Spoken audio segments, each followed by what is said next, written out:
Hello दोस्तों, मेरे channel पे स्वागत है स्कैरी स्टोरी आदित्य रॉय। तो चलिए दोस्तों, बिना देर किए आज की कहानी की ओर बढ़ते हैं। आज की कहानी का नाम है बमुला। दोस्तों, यह कहानी कुछ ऐसे है। सर आप बहुत बड़ी गलती कर रहे हैं। इस पत्थर को यहाँ से मत हटवाइए। शाम के 7 बज चुके हैं। हमें लाज लौटना जाना चाहिए। मजदूरों के घर जाने का समय भी हो चुका है। क्रिस, मैं कोई गलती नहीं कर रहा हूँ। काम समय पर पूरा करने की कोशिश करते तो इतने खराब मौसम में मुझे यहाँ नहीं आना पड़ता। प्रोजेक्ट की डेडलाइन भी नज़दीक है। तुम सब अभी सिर्फ बेसिक चीज़ों को पूरा करने में अटके हुए हो।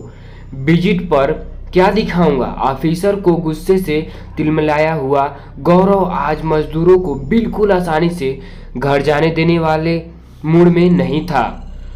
आसमान में उमड़ते काले बादलों के साथ चमकती बिजली का शोर काम कर रहे मजदूरों को रात और काली गहरी होती जा रही है। यह डर रह कर डरा रहा था। क्रिस की बातों को अनसुना करते हुए गौरव कुछ मजदूरों से उस जमीन के एकदम किनारे पड़े पत्थर को हटवाने की पूरी कोशिश करने लगता है। दूसरी ओर कुछ मजदूर आपस में हल्की आवाज में बातें करने लगते हैं। आसपास शोर और काम से को लेकर होती है। परेशानी की बावजूद भी उन मजदूरों की बातों से चेहरे पर उभरते डर से अंदाजा लगाया जा सकता था कि यह बातें उस पत्थर के बारे में हो रही है। आज तो चंद्रग्रहण है ना। आज ही के दिन इस सुपरवाइजर को यह पत्थर यहाँ से हटवाना था। बमुला नहीं, यह अपनी मौत को बुलावा दे रहा है। बमुला आएगा। आज रात उस नींद से जगाकर बहुत बड़ी आफत को बुलावा दे रहा है। चांद पर ग्रहण लगते ही काली शक्तियां और भी ताकतवर हो जाती हैं। आज की पूरी रात इसके लिए काल की रात है। वे आज जरूर लौट कर आएगा। इस जगह का मालिक था वो, और इसे इस जगह से कोई हटा नहीं सकता। बात पूरी ना करते हुए सारे मजदूर पेड़ की तरफ भागने लगते हैं। बस यह पत्थर इस कोने में फेंक दो। सर, पत्थर तो इस जगह से हटवा दिया, अपने क्या अब लाज चले? रात का अंधेरा, ऊपर से यह बारिश। मजदूर अब कोई भी काम नहीं करना चाहते थे। आसमान की तरफ देखते हुए गौरव हाँ में सर हिला दिया। क्रिस के इशारा करते ही सारे मजदूर गांव की तरफ निकल पड़ते हैं। क्रिस भी गौरव के साथ लाजपुर पहुंचकर जल्दी से सो जाता है। वर्क दी गई टाइमलाइन पर अब पूरा नहीं होगा, यही सोचते हुए गौरव खिड़की से बाहर देखने लगता है। काले घने बादलों से रात और काली गहरी लग रही है। बढ़ती हुई बारिश की बूंदें जो और भी तेज होने लगती हैं। गौरव के कदम बेड की तरफ बढ़े ही थे कि अचानक रुक जाते हैं। काली अंधेरी रात में बिजली चमकती में बाहर कोई खड़ा होकर उसे देख रहा हो, लेकिन कौन? शायद वह कोई है। यह एहसास सही साबित होने में ज्यादा समय नहीं लगा। बार बार गिरती बिजलियों की चमक में लाज के बाहर कंबल से खुद को पूरी तरह ढके हुए कोई खड़ा था। गौरव समझने की कोशिश कर ही रहा था कि उसकी नजर कंबल ओढ़े उस आदमी पर पड़ती है। उसके हाथ में बिल्डिंग का मैप और बैग। बिना देर किए गौरव टेबल की तरफ भागता है। टेबल पर बैग ना मिले पर बैग की चोरी हो गया समझने में गौरव को कोई देर नहीं लगती। बैग में रखे हुए डॉक्यूमेंट्स, बिल्डिंग का मैप सब गायब है। मेरा करियर इस बिल्डिंग प्रोजेक्ट पर टिका हुआ है। इतनी आसानी से अपना करियर किसी को खराब नहीं करने दे सकता। मुझे उस आदमी को पकड़ना ही होगा। क्रिस को बिना जगाए अपनी जान की परवाह न करते हुए गौरव लाज के बाहर पहुंच जाता है। रुको, रुक जाओ, तुम ऐसे भाग नहीं सकते। चोरी करके रुको। चिल्लाते हुए गौरव उस कम्बल ओढ़े आदमी के पीछे दौड़ने हुए अचानक रुक जाता है। तेज मूसलाधार बारिश अब बंद हो चुकी थी। अब नहीं भाग सकते तुम, रुक जाओ वहीं। गौरव की बात को अनसुना करते हुए कम्बल ओढ़े वह आदमी जमीन के किनारे एक जगह जाकर वहीं रुक जाता है। बारिश अब बंद होते ही काले घने बादले धीरे धीरे छटने लगते हैं। चांद की रोशनी में वह कम्बल ओढ़े आदमी किसी काले दैत्य की तरह दिखाई दे रहा था। लाल चमकती आंखें जो कंबल ओढ़े गौरव को घूरे जा रही थी। कुछ ही देर गौरव को घूरने के बाद वह लाल चमकती आंखें चांद को देखने लगती हैं। चांद की रोशनी काले साए के आगोश में गायब हो जा रही थी।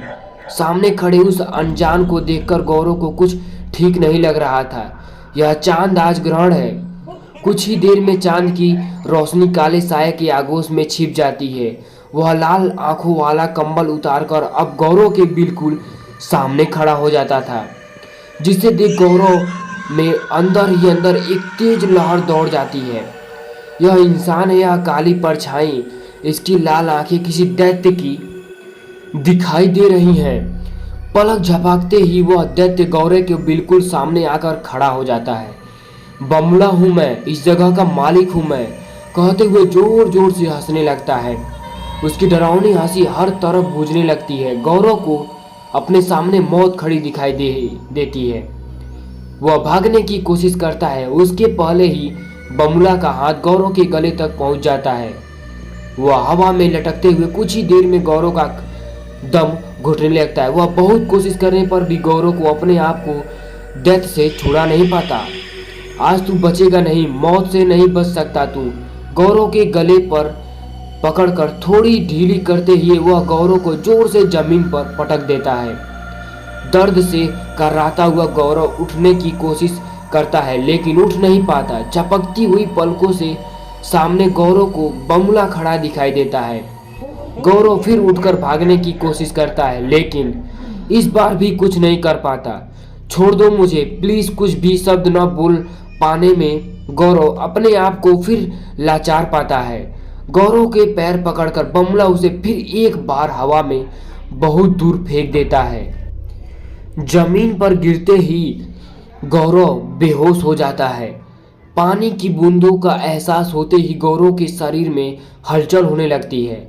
सर उठी, आप यहाँ कैसे आए हैं? इतनी चोट कैसे लग गई आपको?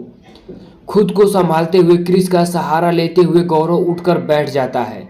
मैं जिंदा हूँ। बमला रात में मुझे मार देता, वह मार देता मुझे। गौरव डर के मारे कांप रहा था। तभी पीछे खड़े मजदूरों में से एक आवाज आती है, साहब आप किस्मत वाले हो जो इस पत्थर पर आ गिरे। इस पत्थर ने आपकी जान बचाई है। पत्थर ना होता तो बमला मार देता आपको। पत्थर ने मेरी जान बचाई। जी साहब, मैंने ऐसा सुना है यह पत्थर बमला की आत्मा को भटकने से रोकने के लिए इस जमीन में रखा गया था। तांत्रिक क्रियाओं द्वारा यह पत्थर अभिमंत्रित किया गया है। आप किस्मत के बहुत तेज हो, ग्रहण की रात बच गए। गौरव को भूत प्रेत में बिल्कुल विश्वास नहीं था, लेकिन रात में जो कुछ भी उसके अनुभव किया था उसके बाद उसकी सोच अब बदल चुकी थी। जो समस्या उसकी वजह से फिर जागी थी उसे हल भी करना था। कुछ देर सोचने के बाद गौरव उस मजदूरों से मदद मांगता है। दोपहर होने से पहले तांत्रिक की सहायता से वह पत्थर जमीन में पहले की जगह रख दिया जाता है। यह प्रोजेक्ट करियर ही नहीं उसकी जान के लिए भी खतरा साबित हुआ। इस सोच में ही गौरव के शरीर में एक अजीब सा डर दौड़ने लगता है। कुछ ही दिन आराम के बाद गौरव उस प्रोजेक्ट से क्विक कर वहां से चला जाता है और फिर वहां दोबारा कभी लौट कर जाता भी नहीं है। दोस्तों, यह थी बमला की बेहद डरावनी कहानी। ऐसी ही कहानियाँ सुनने के लिए मेरे चैनल को सब्सक्राइब करें। मिलते हैं ऐसे ही किसी दिल दहला देने वाली दूसरी कहानी में। तब तक के लिए धन्यवाद।